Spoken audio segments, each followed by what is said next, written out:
Welcome to yet another computer build video.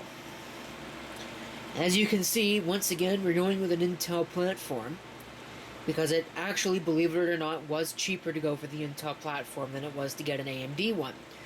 It's an upgrade for the home theater PC, and you might be thinking to yourself, well, gee, did you not just upgrade the home theater PC? And yes, I did. But I wanted to put this Gen 4 SSD in it, and it didn't actually work because that has a 10th gen Intel CPU, and the 10th gen Intel CPU, well, won't support Gen 4 SSD. It'll work if you put it into the Gen 3 slot, but the Gen 4 slot on the board is disabled. So that's kind of useless, especially since I can't legacy boot that machine. So we're just going to replace it. And I could put that hardware to use to replace something else. So what I have here, I have the SSD, of course, WD Black SN750SE. I have some RGB RAM, which was basically the cheapest thing that I could find that actually had decent specs. So we've got that. We have this Intel Core i5-11400 CPU, probably more well suited for this. It's not the K SKU. I don't even think there is a K SKU for the 11400, but I don't care because I'm not going to be overclocking. I'd rather have the lower TDP chip anyway. So I think this actually comes with a cooler, but I don't care. I'm not going to use the cooler it comes with. I'm going to actually use a Thermaltake RGB UFO thing, which is why another reason why I went with this RAM was because I had that cooler, which was supposed to go into another project that was just a complete failure. Then I have this board, just because, well, might as well do some experimentation. I haven't used an ASRock board in years. But here you go. I don't actually know what this is. Oh, I guess it's an NVMe screw. We're just gonna get straight into it. I/O plate. It actually has VGA, which is nice. And there is the board itself. Let's go ahead and get it out. Here's a look at the board. The 8-pin power connector. If this thing did support RGB, the header would be there. But I'm not sure what this UART header is. It's not called out on anything. UART 1. I may have to look that up. Everything else seems pretty standard. Okay, I went ahead and I just installed the Intel thermal solution because I think the profile of the Thermaltake cooler I was going to use is too big and it would block these RAM slots and I wouldn't be able to install the bigger RAM. So it is somewhat nicer than the Intel stock coolers of past. It looks pretty neat. It's got a better fan on it. And it's not just a solid chunk of aluminum, which is not going to cool anything. But because it does have a copper core. So at least they've gone back to including copper cores in their heat sinks. But if it's anything like the older ones, it's not solid copper, so who knows, really, if it's any good. I guess we'll find out. Okay, got everything installed now on the board.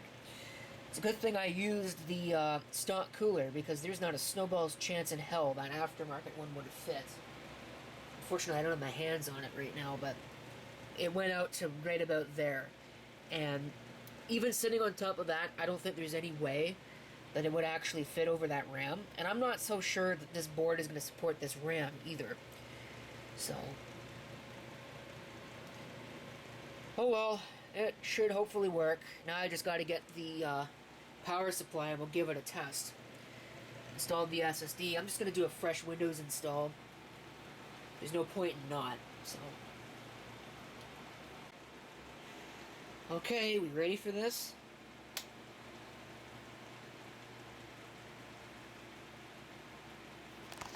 I think this UPS is off. Yeah. Still hasn't done anything, though. Oh, there it goes. Now I just need to remember which one the power switch is.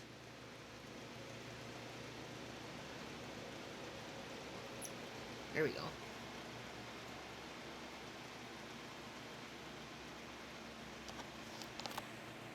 We have RGB-ness. And it's on. Cool. Is it going to go into setup? It's going to go straight into setup. Alright. So we do have some work to do with respect to setting this up, but it sees the M2. So that's good. I don't know if it's actually running at Gen 4 speed, but that's fine.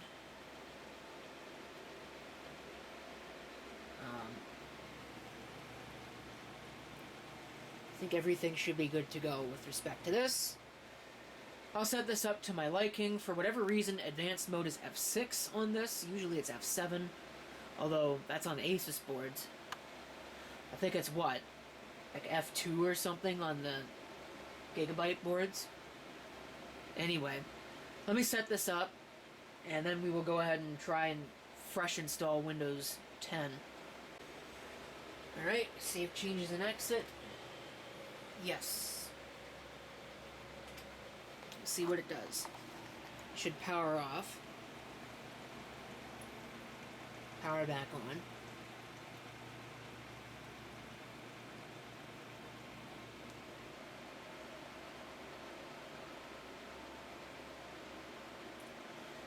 See if it'll actually boot from the USB. Looks like it is, given it went to this.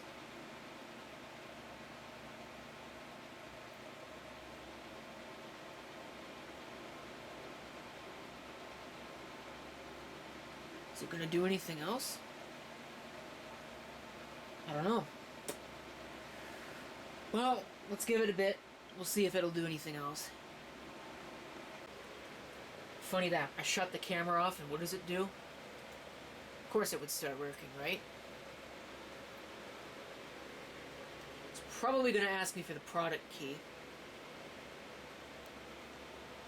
So, we'll put that in. Okay, I read that very carefully. We're going to install to drive 0 unallocated space.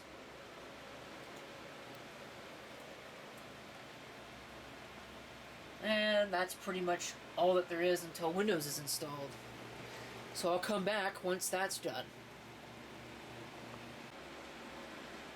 Alright, here we go. It's now ready to be installed. All the software is installed. Everything is set up as it should be. So I gotta shut it down and get the old one out. Okay, it's been a little bit, probably a couple weeks. Let's actually put this thing to use. So I'm going to take it out of the box, and I'm going to go ahead and throw it into its permanent home here to replace this board, and then this board is going to be used for something else, which we'll get to in due time. Okay, so there's the board. I've gone ahead and pulled that out along with the I/O plate. So once again, this case is bare. Now I gotta put the new board in. I think the new board is actually smaller than the existing one. And even this one's pretty small because it doesn't extend all the way to the final 2 screw holes. Okay. I think we're ready to go. Look how small this board is. It's unbelievable. I actually had to move a standoff. You can see there. This is like that MSI board with the APU where it's too short to reach the last set of standoffs because it doesn't have to. There's no expansion card slot there, so it's not a big deal. But I thought it was just kind of strange. Now this thing turned on as soon as I plugged that in, so I had to cut the power to the power supply. Let's see what it does now when I decide to turn it on here. See if it actually still works. Well, I get a light. And there's power. There's the RAM. There's an ASRock logo on the screen.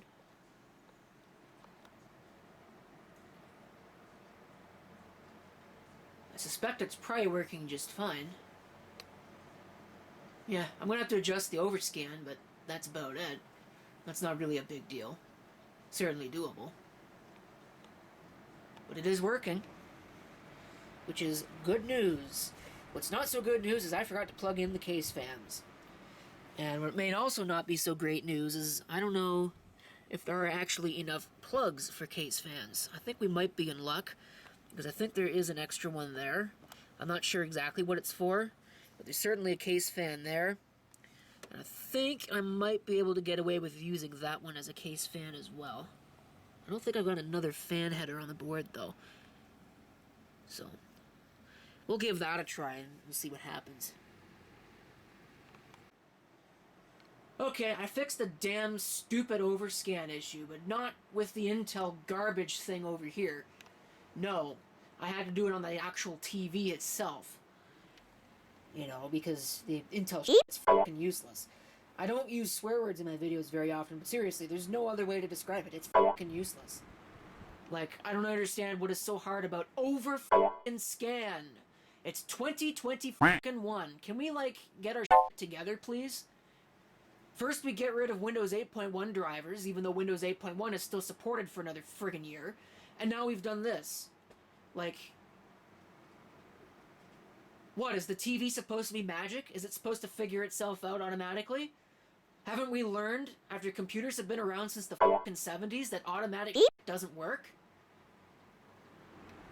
Like, me, this is the kind of thing that should just work.